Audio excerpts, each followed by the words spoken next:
Hello everyone, my name is Jamie. Welcome back to my channel, and today I'm doing another Dollar Tree book review. I'm trying to be quiet because my roommate is home and I feel very awkward trying to film. And also the lighting is going, oh my gosh. So a couple weeks ago I posted a TikTok that was the sing along if you've read it trend, but I was using books that I had found at Dollar Tree because I thought it was funny since they're not really popular, not a lot of people would have read it. I got 2 comments, one of them about White Chrysanthemum saying they loved the book, and I was like, yes, it's a great book. The other one said that one of the books they loved so much that it literally influenced their career decision, and that book was Virals by Kathy Reichs. So, super high expectations going into this book. I am a huge fan of the show Bones. If you're not aware, Kathy Reichs wrote the series that the show Bones is based off of. I'm sure the books and the TV show are very different, but I love Bones. I grew up watching it with my family. We owned the box set of DVDs. Sometimes we just marathon them for days at a time, honestly. Up until now, I've never actually read a Kathy Reichs book. I do own one other book just because I saw it in the grocery store, and I thought the novelty of having a Kathy Reichs book when I love Bones so much was just too good to pass up. It is in the middle of the series, I think, so I haven't actually read it yet. So when I found this at Dollar Tree, a YA sci-fi in the Bones universe, I had to. And then somebody said that this book literally influenced their career choice and they become a forensic anthropologist because of this book. It just got skyrocketed to my TBR. I was like, there we go. This is my next read. This is a murder mystery novel, and so as you guys know, I like to just kind of explain the plot of the book, so spoilers ahead.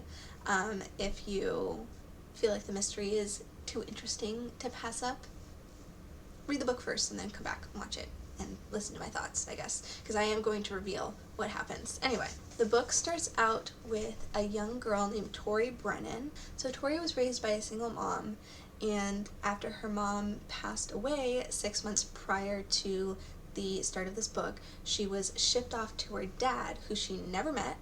Her mom did not tell her who her dad was, not because he was a bad guy, she just never told the guy that she was pregnant. It was like a one-night stand or whatever.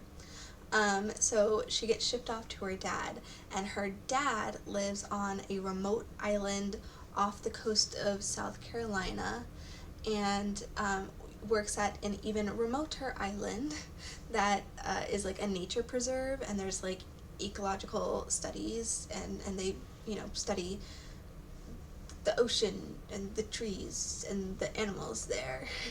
I don't know, it's weird. On this island, there is a wolf-dog hybrid pack. So somebody brought a wolf who got loose, and she took to the forest, and then somebody's German Shepherd got loose, and they had babies, and now they're a pack with little wolf-dog puppies, and Tori loves wolves and dogs, and so she has this connection to the wolf dogs. She likes them, right? She saved the youngest one, the youngest puppy, Cooper, from a thing. She saved him, and so she feels connected to these dogs. Anyway, Tori idolized Temperance Brennan, and then found out she was related to Temperance Brennan, but not in the way you would think. And this aggravated me so much. So there's Temperance Brennan, and Temperance has a sister who married somebody whose last name is Howard, and then she had a son named Kit Howard, Christopher Howard, Kit Howard, and then he met Tori's mom, and they had Tori. And you might be like, well, if she's connected to Temperance through the father, why is her last name Brennan? It's because her mom's last name is Brennan as well. And I honestly, at first I was like, that's a little bit weird that Christopher has a weird name and Tori's name is Brennan, but they're related through the dad's. I was like, that's a bit weird, but then I kind of just ignored it. But in the book, she brings up an explanation, and the fact that she points out the explanation, that makes it 10 times weirder. So her mom's last name is also Brennan, and then she goes, well, it's common enough, it's a common last name. And I'm like, okay, cool, whatever. But then she goes I don't know what drew my dad to my mom. Maybe it was the fact that she had the same last name as his mother's family name. And then like a line or two later, she's like, they must have found out they weren't related because then 9 months later I existed. And I'm like, you didn't have to. Like, she was very committed to Tori having the same last name as Temperance, but then needed to work within her existing canon, I'm assuming, and it just didn't work for me. Like, I just would have preferred Tori to have a different last name, or for her to be related to Temperance in a different way. I don't know, that just freaked me out. Like, the fact that she, like, not lampposted? Was she lampposting? Is that the word? Not gaslighting. I think it's lampposting. Lamping? There's a word for it. I'll put it on the screen. The fact that she, like, pointed it out in order to, like, explain how it wasn't weird made it weird for me. The island is so small that the only people her age are these 3 boys, but she becomes quick friends with them, and we start after she's been on the island for about 6 months. She's like best friends with these guys, right? There are 2 mysteries going on at the same time that then connect at the end. So she finds a dog tag that had been like buried on this uninhabited island, and she's like, that's so weird, why would there be dog tags buried? So they go to like figure out who these belong to, and in doing so they find a cold case for a missing girl named Catherine Heaton. The dog tags were her father's, by the way. While they were cleaning off the dog tags, they find a secret lab in the like research facility, and they find Coop, the youngest wolf pup, is in like a quarantine thing, and on his like little clipboard of notes they find out that he is infected with parvo. Parvo or parvovirus is a very deadly disease that affects a lot of dogs. There is a vaccine for it, but there's no cure for it. It's a virus. It usually affects puppies, and it can be killer when it affects puppies, and that's really my extent of parvo. I knew that before reading the book, but the book does explain it in more depth, right? So they steal Cooper to try and nurse him back to health, which I think is a bit weird. They take him from this like state-of-the-art veterinary research facility and like hide him in a little like hideout with no supplies or very little supplies to try and nurse him back to health, and that works. Anyway, the thing with Cooper is they have committed a felony. They commit a lot of felonies, but the mystery with him is that they're trying to figure out how he was infected with this parvovirus, since he lives on an uninhabited remote island where there are no other dogs. They also start to feel a little bit weird and sick, and they're like, how are we sick in connection to Cooper? So those are the 2 major mysteries, and they do connect at the end. I felt like the connection was a little bit flimsy. It kind of was like reaching in order to connect. I do think that the actual reason for the missing/murder thing that happens was interesting enough, and it was based in something I love. I love ecology mystery. I don't know how to explain it. I love when it's like big money corporation that doesn't care about the earth fighting against people trying to like save a specific conservation thing or like an animal species or something like that. So the actual reason Catherine was murdered is because she found a bald eagle colony on a piece of land that a rich guy was trying to sell. If you don't know, bald eagles are super endangered and super illegal to kill or do anything. If you are in possession of bald eagles or like bald eagle eggs, or if you are like, they have proof that you've killed them, that's bad. That is like super bad. And so finds out that there's this colony of bald eagles on this plot of land that is going to be sold, and it's not just sold to anybody, it's being sold to like clear cut the forest that's on it and then build a factory. So if they found out bald eagles were there, that plan would be like out the window. You wouldn't be allowed to do that because it would be turned into a nature reserve. So this guy was trying to make money, and so he killed her to cover up the fact that there was a bald eagle colony, and I'm assuming he killed all the bald eagles because there is a factory on that plot of land now. Anyway, how it connects to the parvo thing is that the same company that has a factory there now is paying the like head of that research facility to try and create a cure for parvo, and if he couldn't create a cure for parvo, to create a new strain of parvo that could be cured and then infect dogs with that strain and sell the cure to the owners. And unfortunately the research goes haywire, and the parvovirus that Coop now has can infect humans and give them wolf abilities. This is where my suspension of disbelief kind of got tested a little too far. They get superhuman abilities. Superhuman abilities. It just reminded me so much of James Patterson's Maximum Ride series, where they're like, we're mostly human, but we have 2% bird DNA, and so that gives us wings and all of these superpowers for no reason. Half of them didn't even apply to birds. I think it was used in a fun way, like they now have super smell, they have super strength, they have super eyesight, super hearing, just things that like animals would have. Only Tori has telepathy though. It is used in an interesting way. This is like the first book of a series, so they're just starting to find their powers and like how to use them, which I think is interesting. That's the plot of the book. Now let's get into some like critiques. First of all, there is so much misogyny. This was written in 2010, so the I'm not like other girls kind of misogyny was super popular, and almost every female character in a YA book had this, but it is still a bit jarring to read because you have Tori who's like, I don't like to wear revealing clothes, and I don't like wearing makeup, and I'm nothing like the like rich girls at my school, and all of them hate me. But then you hear how those girls bully her and they just kind of talk bad about her and call her like poor and stuff, but then she calls them skanks and bitches. There's exactly one girl other than Tori who is likable, and that is the dead girl. Tori feels a connection to her. She's like really connected to the spirit of this dead girl. Not paranormally, just like she feels bad that she's dead. Tori's dad's girlfriend is super annoying and making her do like debutante cotillion stuff, which she doesn't want to do.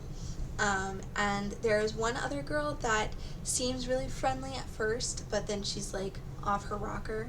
Oh, I forgot to mention that. So the guy who killed Catherine Heaton is the father of the most popular boy in school. He kind of helps his dad cover this stuff up when it comes to like Tori's investigation. And then at the very end, he's like trying to kill them. He's like, I should do it, I'm gonna do it. And then he's like, I can't do it, I chickened out. And that one girl is his girlfriend. She was like super nice to Tori this entire time, and she's like really cool and sweet, and like everyone loves her. She's the most popular girl there at their school. But then she comes down the stairs and she's like, I'll do it, I'll kill them, I was the mastermind of this whole thing. And I was like, I literally sat up and went, what? When I read that, it seemed very silly because it came out of nowhere. Honestly, it did. There were like no clues into her being like, she didn't have a hand in anything that happened so far. So everything that she admitted to was literally backfill. It was just her confessing to things that we couldn't have possibly known. So yeah, there was just a lot of misogyny.